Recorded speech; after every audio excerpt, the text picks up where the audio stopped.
What you are looking at right now is a pegmatite rock, and underneath it was a green tourmaline worth hundreds of dollars.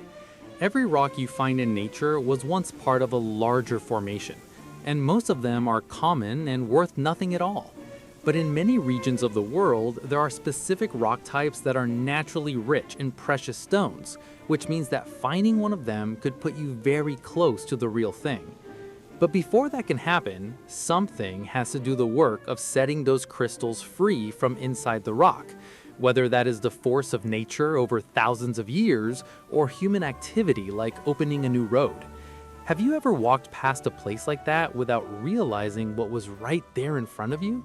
That is exactly what happens to prospectors who find precious stones along roadsides. The gems end up on the ground, slide down embankments, get lodged in the loose material right below the rock that was holding them. Because these rocks are large and relatively heavy, a lot of material concentrates beneath them, almost like a vault waiting to be opened. This is not fiction. When roads are cut through hillsides with metamorphic rock or pegmatite formations, the excavation work does in a matter of hours what nature would take centuries to accomplish. It opens cracks, splits boulders, exposes the interior of rocks that have never seen daylight. And the material that falls from those rocks ends up right there, within reach of anyone who knows what they are looking for. So stay with me for the next few minutes, because everything you are about to see here describes conditions that are far more common than you might think. And there is a real chance that at least one of the rocks we are going to talk about today occurs somewhere in your region too, just waiting to be found. To understand why rivers and roadside areas near creek beds hold so much potential, you first need to understand what a matrix rock is and what actually happens when one breaks apart. In gemology, the word matrix refers to the host rock, the original formation inside of which a crystal grew. Tourmaline grows inside pegmatite. Garnet grows inside schist and gneiss. Quartz crystals grow inside granite cavities and hydrothermal veins. Sapphire and ruby grow inside marble and certain metamorphic rocks rich in aluminum. These gemstones did not arrive at their location randomly. They crystallized there over millions of years, inside the exact rock formation that created the chemical conditions they needed to form. That rock is their matrix, and as long as the matrix stays intact, the gems stay hidden inside it. What changes everything is breakage. When a matrix rock fractures, whether from the freeze and thaw cycle of mountain winters, from the force of a fast-moving river, or from the machines and blasting used to build a road through an exposed hillside, the crystals that were locked inside it suddenly have a path to freedom. Some of them come out whole, still attached to a fragment of the host rock. Some break free completely and fall as individual grains. Some get partially exposed, with one crystal face visible and the rest still embedded in the remaining rock material. In all of these cases, the result is the same. Gem material that was inaccessible becomes findable, and it concentrates in a relatively small area right at the point of breakage. Rivers accelerate this process enormously. A river flowing through a region with pegmatite outcrops, schist formations, or metamorphic belts is constantly doing what geologists call mechanical weathering. The water hits exposed rock faces, freezes and cracks during cold months, expands and forces those cracks wider. It carries sediment that acts like sandpaper against the rock surfaces over thousands of years. It undercuts boulders at the base until they topple and break open on the riverbed. Every one of those events releases material from the matrix and deposits it somewhere downstream. The gemstones that survive this transport process are the durable ones, the minerals hard enough and chemically stable enough to resist being dissolved or worn into powder. That is why the gems you find in river environments tend to be hard, dense minerals like garnet, tourmaline, sapphire, zircon, and topaz, while softer or more fragile crystals rarely make the trip intact. The specific location along a river where gems concentrate is not random either. Dense minerals, meaning those heavier than average, behave differently from light sediment when water moves them. A fast-moving river can carry almost anything, but the moment the current slows, heavy materials drop first. This happens predictably at river bends, where water on the inside of the curve moves slower than on the outside. It happens behind large boulders, where the water creates a zone of low velocity in the boulder's shadow. It happens at natural depressions in the riverbed, at the base of small waterfalls, and wherever the channel widens and loses speed. At all of these locations, dense gem minerals accumulate in the gravel, while lighter particles continue downstream. This is the same principle that concentrates gold into placer deposits, and it works identically for garnet, sapphire, tourmaline fragments, and zircon grains. Road construction adds a dramatically different and underappreciated dimension to this. When an engineer decides to cut a road through a hillside or mountain slope, the excavation equipment removes meters of overburden and exposes the bedrock beneath. In geologically rich areas, that bedrock might be a pegmatite vein cutting through granite, a garnet-bearing schist formation, or a metamorphic contact zone where different rock types meet under high temperature and pressure conditions that are perfect for gem formation. The machines that cut those walls do not distinguish between ordinary granite and pegmatite vein. They break everything the same way, and what they break falls onto the shoulder of the road, into the drainage ditch, down the slope toward the nearest creek, and into the loose material at the base of the exposed wall.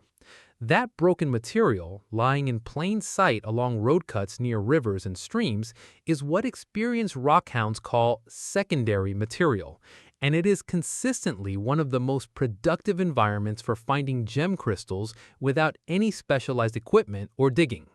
Now that you understand the mechanism, the practical question is how to identify areas where this process is producing gem material worth finding.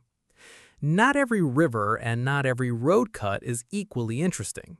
The geology of the region determines what can be released, and learning to read a few basic signs is what transforms a random walk into a focused search. The most productive matrix rock for amateur gem hunters in the United States is pegmatite. Pegmatite is a coarse-grained igneous rock, always light in color, ranging from white to gray to pale pink, and it forms in the final stage of magma cooling when water and rare elements concentrate into veins that cut through surrounding granite. Because the crystal growth conditions are so favorable, pegmatites can contain some of the largest and most varied crystals found anywhere on Earth. When you see road cuts or riverbank exposures with light-colored rock where individual mineral grains are large enough to see with the naked eye, where chunky white or translucent quartz sits alongside pink or white feldspar and shiny mica flakes, you are looking at pegmatite. The gems it releases into adjacent rivers and road shoulders include tourmaline, which comes out as dark prismatic columns with striations running lengthwise, and can be black, deep green, blue-green, or even watermelon-colored with an interior and exterior. Beryl comes out as hexagonal prisms, sometimes colorless and sometimes pale blue in the aquamarine variety. Topaz appears with an exceptionally strong glassy reflection and excellent geometric faces. In regions like North Carolina, Maine, Connecticut, and parts of California and Colorado, pegmatite veins cross through creek beds and road cuts, and the gravel bars downstream of those exposures consistently produce loose gem material that has been freed from the matrix. Schist and gneiss are the next most important matrix rocks for gem hunters, and they are extremely common in the eastern United States, particularly along the Appalachian Belt and in large parts of the Rocky Mountain region. Schist is easy to recognize. It breaks into thin plate-like layers, much like the pages of a stone book, and in good light, the surface shimmers with tiny mica flakes that reflect almost like metal foil. Gneiss is closely related, but has a different look, showing alternating dark and light bands stretched in parallel through the rock rather than splitting into thin plates. Both rocks are classic hosts for garnet, which grows inside them as rounded crystals in deep red to dark brownish red tones. When road construction cuts through a schist or gneiss hillside above a creek, and when river erosion exposes those same formations along a bank, the garnet crystals that were embedded in the rock get released and begin concentrating in the gravel downstream. They are dense enough to settle quickly and persist in place even as lighter material keeps moving. In creek beds draining schist terrain, it is not unusual to find garnet grains mixed into the dark sand and gravel after sifting a small amount of material. Schist also hosts kyanite, which forms as elongated blue-bladed crystals with a glassy luster, and in rarer geological settings, it can host corundum, the mineral that becomes ruby and sapphire when its chemistry is right.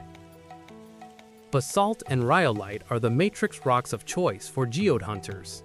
These dark volcanic rocks contain gas bubbles that formed when lava cooled rapidly, and over millions of years, those bubbles filled with silica-rich groundwater that crystallized into quartz, amethyst, agate, or chalcedony on the interior walls.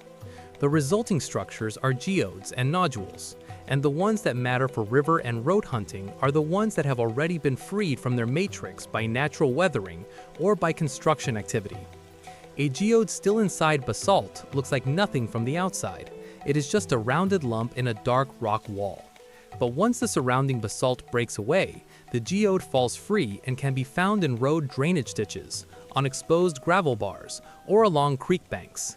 The outer shell of a free geode is rounded with a slightly bumpy surface, often with a faint waxy quality along the edges when you look closely in good light.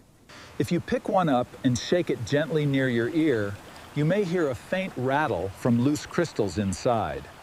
Tap it against another rock and listen for a hollow sound that distinguishes it from a completely solid piece of the same rock type. In volcanic regions of Oregon, Idaho, Nevada, and parts of California, basalt road cuts near creeks consistently release geode nodules into the surrounding terrain, and both the road shoulder and the creek gravel downstream are productive areas to check. Marble and contact zones between different rock types produce a different set of gem minerals. Marble forms when limestone is heated and recrystallized by contact with magma. And where that process happens in the presence of the right chemical elements, it can produce corundum, which is the mineral behind ruby and sapphire, as well as spinel, diopside, and scapolite. In the United States, marble formations producing gem minerals are found in states like North Carolina, Montana, and parts of New England. Where a road cuts through these formations near a creek, the broken fragments in the drainage area and on the gravel bars downstream deserve careful attention, especially if you see any rock with white crystalline texture and occasional dark or colored spots that might indicate mineral inclusions. Understanding the geology is necessary but not sufficient. The next step is knowing how to physically approach these environments in a way that is both productive and realistic. There is a specific method that experienced rockhounds use for river and road cut environments, and it is methodical rather than random. The starting point is always research before you go out. Look at the geological map of the area you plan to visit. The United States Geological Survey makes these maps freely available online, and they show the rock types present in any given area. You are looking for designations that indicate pegmatite, schist, gneiss, marble, or volcanic formations. State geological surveys also publish rockhounding guides for many states, and these resources are specific enough to name rivers and road corridors where gem minerals have historically been found.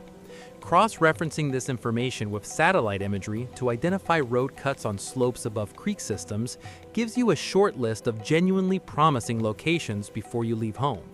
Once you are at a location, the first thing to examine is the exposed rock wall if there is a road cut nearby. Look for changes in texture and color within the rock face.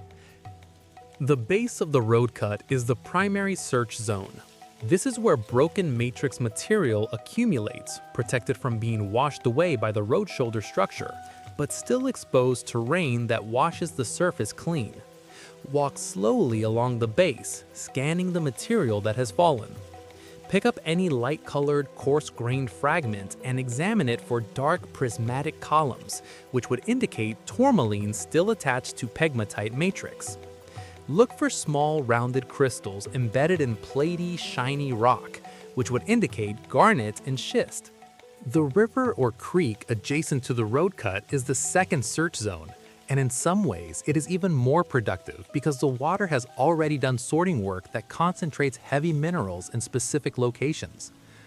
The most important spots to check along a creek in gem country are the inner banks of bends where water slows down, the gravel bars that form in areas where the channel widens, and the depressions in the bedrock channel where the current drops its load during high water. At all of these locations, you are looking at the gravel layer just below the surface, not the surface itself. Heavy gem minerals like garnet, zircon, and corundum settle into the lower part of the gravel profile because they are denser than quartz and feldspar. Sifting a small amount of gravel from these specific zones and washing it in the stream to remove fine clay and sand often reveals a concentration of dark, glassy grains that are worth examining individually. Field identification is the skill that separates a productive day from one where you carry home a bag of worthless gravel. The most reliable property to test in the field is hardness, and it requires no tools beyond what you already carry. Your fingernail scratches anything softer than about 2.5 on the Mohs scale, which means very soft minerals like talc and gypsum. Glass has a hardness of around 5.5, and most gemstones are harder than glass and will scratch it. A steel knife blade is around 6.5, and quartz, tourmaline, garnet, topaz, and corundum are all harder than steel.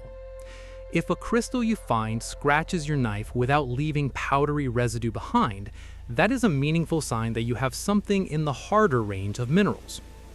Luster is the second property to examine. A strong, glassy reflection on a fresh crystal face, the kind that sends a sharp highlight across the surface when you tilt it in sunlight, indicates a vitreous mineral and rules out most common soft rocks. One technique that is rarely discussed but consistently useful is working the area right after significant rainfall. Rains as something that no amount of careful surface scanning can replicate. It washes away the thin coating of clay, iron oxide dust, and mineral powder that accumulates on every exposed rock surface over days and weeks. That coating is exactly what makes most potentially interesting material look dull and unidentifiable under normal dry conditions. After a heavy rain event, go back to a road cut near a creek that you have already identified as geologically promising. The surfaces that were gray and featureless the week before will show their true color and luster with startling clarity. Quartz veins in the rock wall will appear bright white against the darker matrix.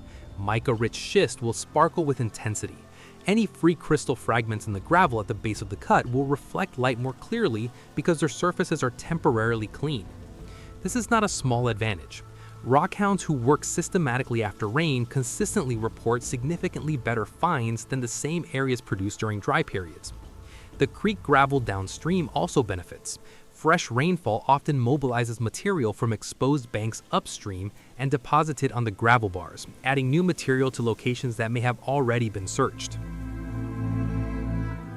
Be realistic about quality before you decide what to do with a find.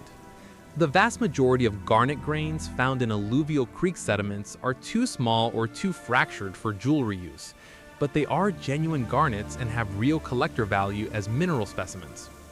Most tourmaline fragments found in road cut material will be partially broken, but an intact prism of even 3 centimeters with clear color is worth keeping and potentially worth something to a lapidary. A geode found in a road drainage area may be cracked and partially empty, or it may open to reveal a perfect amethyst interior. You genuinely cannot know until you investigate. The rule that protects you from both disappointment and from undervaluing a real find is this: never declare a stone worthless and never declare it priceless without actually testing it. Testing means hardness, luster, crystal form, and geological context together, not just color or shine alone. A shiny green pebble might be a tourmaline fragment, or it might be a piece of green bottle glass. The test tells you which one you have. After everything you have seen today, I hope that the next time you drive past an eroded riverbank or a road cut opening up a hillside, you see it differently. It is no longer just scenery. It is the result of a continuous geological process that frees material from inside matrix rocks and deposits it right there, within reach of anyone who knows how to read the signs. And speaking of gems that show up in these same environments but that we did not cover today, there is one that deserves special attention: alexandrite, which is a variety of the mineral chrysoberyl. It grows in pegmatites and metamorphic schists, exactly the environments we discussed throughout this entire video. Its most remarkable property is that it shifts color depending on the light source, appearing green or blue-green in natural daylight and turning red-purple under incandescent artificial light. It is one of the rarest gemstones in the world, and even small specimens of moderate quality carry significant market value. But knowing where to look is only part of the challenge. The other part is knowing what to do when you actually find something, and that is where a lot of people make mistakes in both directions. They either discard a stone with real value because they do not recognize it, or they overestimate a common crystal and walk away with expectations the market is never going to confirm. To solve that problem, we created the Gemology Journey for Beginners training, a complete course built for anyone who wants to learn how to identify the most common gemstones using simple tests and without needing professional equipment. In the course, you learn how to evaluate hardness, density, luster, and transparency using everyday objects, and you come away much more confident about what you're actually holding before you show it to any buyer. If this is not the right moment for you, that is completely fine. You can subscribe to the channel for free right now and watch the next video appearing on your screen, where you will discover more practical techniques for finding gemstones in the wild. Thanks for liking and subscribing. Good luck, Gem Hunter!